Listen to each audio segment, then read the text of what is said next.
మీ మోకాల నొప్పులకు ఎటువంటి సర్జరీ లేకుండా ఎపియాన్ పెయిన్ క్లినిక్ అందిస్తున్న అత్యాధునిక చికిత్స. సుమన్ టీవీ ప్రేక్షకులకి నమస్తే. ఈరోజు ఒక వెరీ వాంటెడ్ టాపిక్ గురించి నేను మాట్లాడబోతున్నా. అదే గ్యాస్ ట్రబుల్. ఎస్, గ్యాస్ ట్రబుల్గానే ఉంటుందేమో అని చాలామంది నెగ్లెక్ట్ చేస్తూ ఉంటారు. కానీ దానివల్ల వచ్చే సమస్యలు, దాని నెక్స్ట్ స్టేజ్లో వచ్చే సమస్యలని తెలుసుకుంటే, నిజంగా చెప్తున్నా కదా, ముందుగానే దాన్ని అరికట్టడానికి ఏం చేయాలో తెలుసుకోవాలని ఫస్ట్ మీరు అందరూ అతుక్కుపోతారు టీవీలకి. అందుకోసమే ఈ సమస్యకి ఎలాంటి మందు వాడాలి, ఈ సమస్యకి ఎలాంటి కేర్ తీసుకోవాలి, ప్రివెన్షన్ అనేది ఏ విధంగా తీసుకోవచ్చు, ఈ విషయాలన్నిటిపైన నేను డిస్కస్ చేయబోతున్నా. ఈరోజు నా ముందు ఉన్నారు సీనియర్ మోస్ట్ గ్యాస్ట్రోఎంట్రాలజిస్ట్. ఆయన మీ అందరికీ బాగా పరిచయం. ఆయనే సిఎల్ వెంకట్రావు గారు. సో ఆయనతో మాట్లాడబోతున్నాం, తెలుసుకోబోతున్నాం ఏం చేయొచ్చు ఈ ప్రాబ్లంకి అని. సార్ నమస్తే. నమస్తే.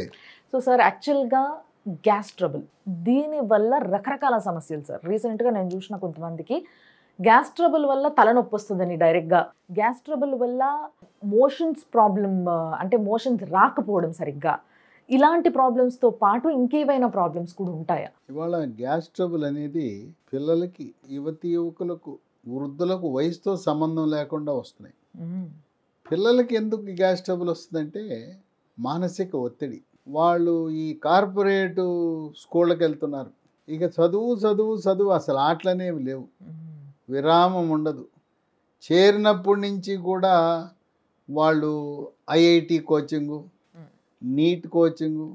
ఇక ఇంటర్మీడియట్ విద్యార్థులకైతే వాళ్ళకి మానసిక ఒత్తిడి మామూలుగా ఉండదు. అవును సార్. తల్లిదండ్రులు అమ్మ చదువు, అయ్యా బాబు చదువు అని చెప్పి కొడుకు కూతురు మీద ఎన్నో ఆశలు పెట్టుకున్నారు. ఎంపీసీ చదివితే ఐఐటీలో ఇంజనీరింగ్ సీట్ రావాలా, జేఈలో ర్యాంక్ కొట్టాలి, ప్రెషర్, నీట్ పరీక్ష రాయాలి. ఎక్కడ 24 లక్షల మంది రాస్తే వచ్చే సీట్లు 1,00,000 మందికి. అంటే 25 మందిలో ఒకటికి వచ్చే సీటు. ఆ సీటు కొట్టాలంటారు. అది కూడా మళ్ళీ గవర్నమెంట్ సీట్ రావాలంటారు. మేము కొనం, ప్రైవేట్ సీట్ రాదంట. అందువల్ల ఈ ఒత్తిడికి సీట్ వస్తుందో రాదో, రాకపోతే ఏంటి, అమ్మా నాన్న బాధపడతారు. మరో పక్క ఇక్కడ వృద్ధుడు, ఇక ఈ కార్పొరేట్ కళాశాలలో, ఇంటర్మీడియట్ కళాశాలలో కూర్చుని వాళ్ళు వృద్ధుడు మా క్యాంపస్లో ర్యాంకుల పంట పండాలని ఇక నిద్ర లేకుండా తోముతుంటారు. ఆ మానసిక ఒత్తిడి వల్ల గ్యాస్ ట్రబుల్ వస్తుంది. పెద్దవాళ్ళకు కూడా మానసిక ఒత్తిడి, కుంగుబాటు, టెన్షను, డిప్రెషను, కోవిడ్ పుణ్యాన అప్పుల బాధ, ఇక భార్యాభర్తల మధ్య ఘర్షణ, తర్వాత పిల్లలకి సీట్లు రాలేదు, గవర్నమెంట్లో రాలేదు, ప్రైవేట్లో పెట్టుబడి పెట్టలేము, ఏం చేయాలని బాధ. ఈ మానసిక ఒత్తిడి వల్ల గ్యాస్ ట్రబుల్ అధికంగా వస్తుంది. ఈ గ్యాస్ ట్రబుల్ ఉన్న వారికి మాకు తలకి ఎక్కేస్తుంది, తలనొప్పి అంటారు. తర్వాత దీని ప్రభావం మలబద్ధకం. ఈ గ్యాస్ ట్రబుల్, తలనొప్పి, మలబద్ధకము ఇవన్నీ కలిపి వచ్చిందంటే దాన్ని ఇరిటబుల్ బవల్ సిండ్రోమ్ అంటారు. ఓకే. ఈ మానసిక ఒత్తిడికి దీనికి లింక్ ఉంది. మానసిక ఒత్తిడి తగ్గాలంటే యోగా, ప్రాణాయామము, ధ్యానము, వ్యాయామం చేస్తే చక్కగా ఈ సమస్యలు పరిష్కారం అవుతాయి. ఈ గ్యాస్ ట్రబుల్ అనేది మన దక్షిణ భారతదేశంలో తెలుగు రాష్ట్రాల్లో మనం ముఖ్యంగా గ్రామాల్లో పులుపు, కారము, మసాలా ఎక్కువ తింటాం. అవును సార్. పచ్చిమిరపకాయని అవి ఉడకబెట్టకుండా పచ్చి కొరుకుని తినేస్తారు. పచ్చిమిరపకాయ, ఉల్లిపాయ తినేస్తారు. తర్వాత వాళ్ళు మాంసాహారం గ్రామాల్లో వండితే బాగా ఘాటుగా కారం, మసాలా దట్టంగా వేస్తారు. వాళ్ళు తినేటప్పుడు నాలుక మండుతుంది, కళ్ళంటే ముక్కంటే నీరు కారుతుంది. మాంసాహారం చేప, రొయ్యి, మటను, చికెను అలా వండి అంత ఘాటుగా ఉంటే కానీ వాళ్ళకి తింటే కిక్కు రాదన్నట్టుగా అలా తింటుంటారు ఈనాటికి కూడా, ముఖ్యంగా రాయలసీమ ప్రాంతంలో.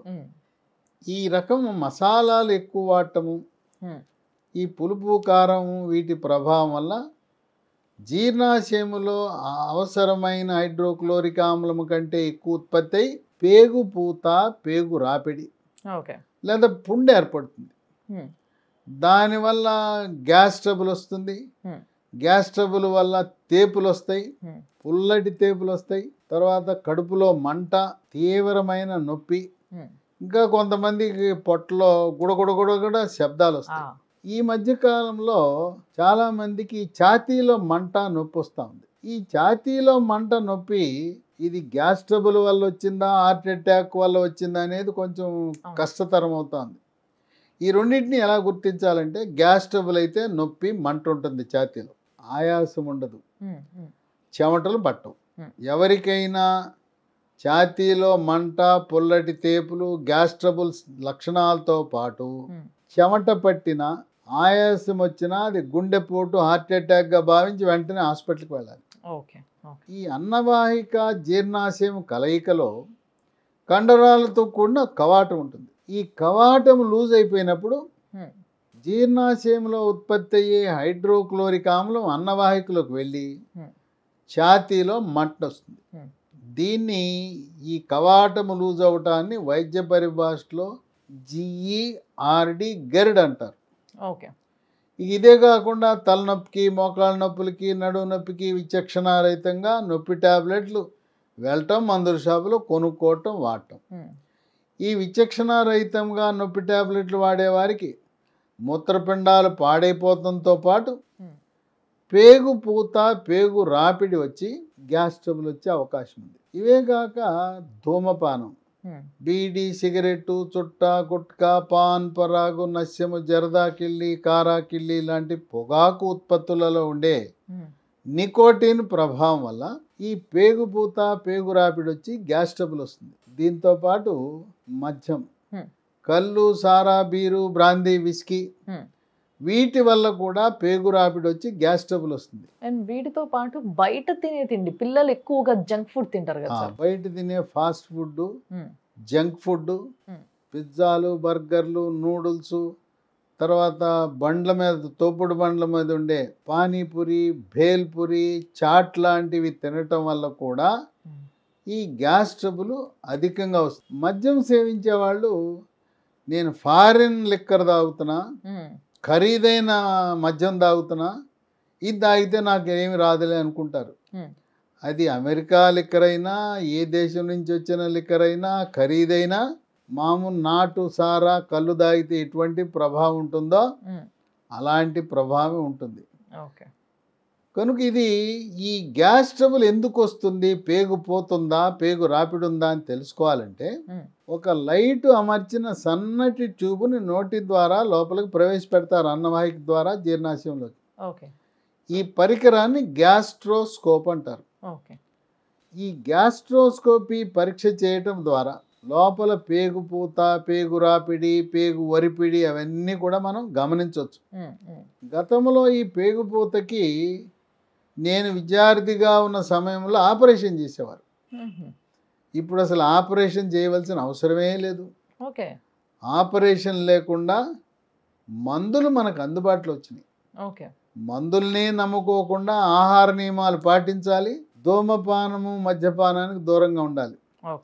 కొంతమంది డాక్టర్ల దగ్గరకు వచ్చి బేరం పెడతారు, మా ఆవిడ ఒప్పుకోవట్లేదండి, నువ్వే చెప్పు డాక్టర్ గారు, ఒకటో రెండో సిగరెట్లకు పర్మిషన్ ఇవ్వండి, లేదా మందుకు ఒక పెగ్గు కన్నా పర్మిషన్ ఇవ్వండి, పోనీ వారానికి ఒక రోజు పెగ్గు కన్నా పర్మిషన్ ఇవ్వండి, డాక్టర్తో వెంట వచ్చిన భార్యకి చెప్పించాలని ప్రయత్నం చేస్తారు. వారానికి ఒక పెగ్గు తాగినా, రోజుకు ఒక సిగరెట్టు, 2 సిగరెట్లు తాగినా ఈ మందులు, టన్నుల కొద్దీ మందులు వాడినా పనిచేయవు.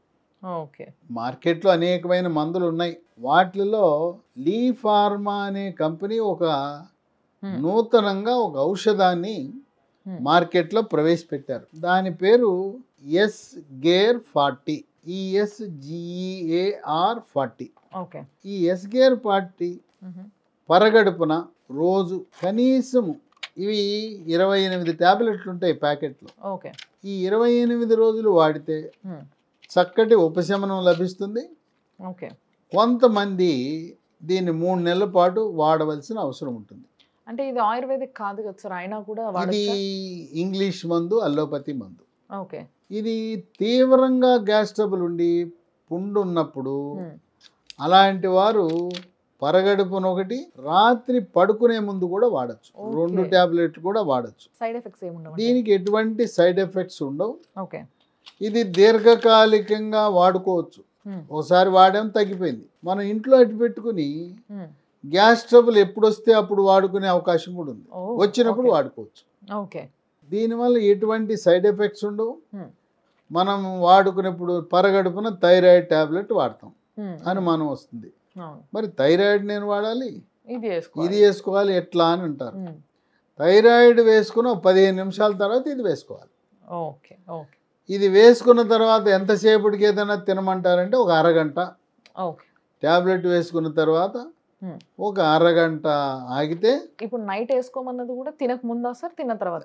నైట్ పడుకునేటప్పుడు తినేసి ఇక ఇది వేసుకుని ఇక మంచం ఎక్కటమే. పడుకునే ముందు వేసుకోవచ్చు. మరొక 2 నంబర్లు ఉన్నాయి, వీళ్ళకి ఫోన్ చేసి కొరియర్ ద్వారా తెప్పించుకోవచ్చు. 77021 22599 7702 2259 95028 97374 9502 97374 నంబర్. ఇవన్నీ కూడా స్క్రీన్ మీద వచ్చిన డిస్క్రిప్షన్ బాక్స్లో కూడా వెబ్సైట్ ఈ ఫోన్ నంబర్లు మీకు కనపడతాయి. డిస్క్రిప్షన్ బాక్స్లో చూడొచ్చు. కనుక గ్యాస్ ట్రబుల్కి అనేకమైన మందులు వాడాం, ఏమి తగ్గలేదు, గ్యాస్ ట్రబుల్ తగ్గలేదు అనుకునేవారు ఈ ఎస్కేర్ 40 అనే మందు వాడితే చక్కటి ఉపశమనం లభిస్తుంది. ఆహార నియమాలు చాలా ముఖ్యం. పులుపు, కారము, మసాలా, పచ్చిమిరపకాయలు, ఎండుమిరపకాయలు, కారం పొళ్ళు, పచ్చళ్ళు అవన్నీ తగ్గించాలి. ధూమపానము, మద్యపానము పూర్తిగా మానేయాలి. అలాంటి నియమాలు పాటిస్తే ఇది చాలా బాగా పనిచేస్తుంది. ఇది వాడుతున్నాం, మేము సిగరెట్ తాగుతున్నాం, మందు వేస్తున్నాం అంటే మాత్రం ఈ మందుని నిందించద్దు. మనం తీసుకునే ఆహారము మనం చక్కగా ఘాటు ఎక్కువ లేకుండా, రోస్ట్లు, ఫ్రైలు కాకుండా, ఫాస్ట్ ఫుడ్ కాకుండా, పులుసు కూరలు పాలు పోసి వండుకోవటం, కర్రీ రూపాన్ని వండుకోవటం, శాకాహారమైన మాంసాహారమైన అలా వండుకోవటం ద్వారా ఆహార నియమాలు గ్యాస్ ట్రబుల్ నియంత్రణలో కీలక పాత్ర పోషిస్తాయి. మానసిక ఒత్తిడి ఉన్నవారు యోగా, ప్రాణాయామము, ధ్యానము, వ్యాయామం కూడా చేసి తీరాలి. సో చూసారు కదా, స్వయానా ద సీనియర్ మోస్ట్ గ్యాస్ట్రోఎంట్రాలజిస్టే చెప్తున్న మాట. ఈ టాబ్లెట్ ఒకవేళ గ్యాస్ ట్రబుల్తో మీరు బాధపడుతున్నట్టయితే, ఎన్నో టాబ్లెట్లు వాడి అలసిపోయినట్టయితే ఇది వాడి చూడండి, తప్పకుండా మీకు ఉపశమనం ఉంటుంది. అండ్ ఇంతకు ముందులాగా సర్జరీల దాకా పోవాల్సిన అవసరమే ఉండదు, దీంతోనే తగ్గిపోవచ్చు అని చెప్పేసి చాలా క్లియర్గా చెప్తున్నారు మన సిఎల్ వెంకటరావు గారు. కాబట్టి ఈ టాబ్లెట్ని మీరు కొనుక్కోవాలనుకుంటే అమెజాన్లో కానీ, లేకపోతే వీళ్ళ వెబ్సైట్ కానీ, లేకపోతే వీళ్ళ నంబర్స్ కానీ కావాలనుకుంటే డిస్క్రిప్షన్ బాక్స్లో కూడా ఉంటాయి. సో తప్పకుండా అక్కడికి వెళ్ళి వాటికి రీచ్ అయ్యి మందుని తెప్పించుకోండి, హ్యాపీగా వాడుకోండి. So thank you so much sir, మళ్ళీ కలుద్దాం.